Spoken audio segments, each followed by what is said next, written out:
Hello mga kapokek! So for today's video nga, i-share ko itong nagawa kong nachos fries kahapon. And dahil nga nakita ko ito sa video ni Miss Cleans na shinare niya din kung ano yung pwede nating maging extra income pag wala tayong mga pa-order. Pero ito talaga cravings ko lang to, hindi ko to binenta online.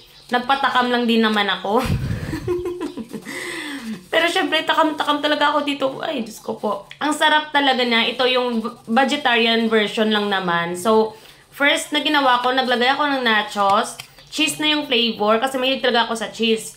Tapos yung french fries. And naglagay ako dito ng cabbage, pipino na in-slice ko na yan before ko gawin. Tapos kamatis. Tapos itong giniling na karne na ginisa ko lang at tinimpla sa preference ko. Depende na sa inyo kung ano yung timpla nyo guys. Ay, matatanda na kayo, alam nyo na kung paano magisa ng baboy.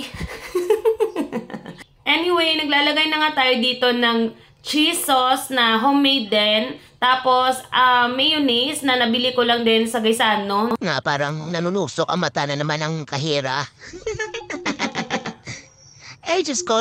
Anyway, napakasarap nito guys. Try nyo rin gumawa nito sa bahay nyo pag nag-trade kayo. And thank you so much guys for watching. Please follow niyo po ako sa mas marami pang cake videos or any mga food trip. Food trip na naman ang mga content mo sa Sao. Goodbye mga kapukeks!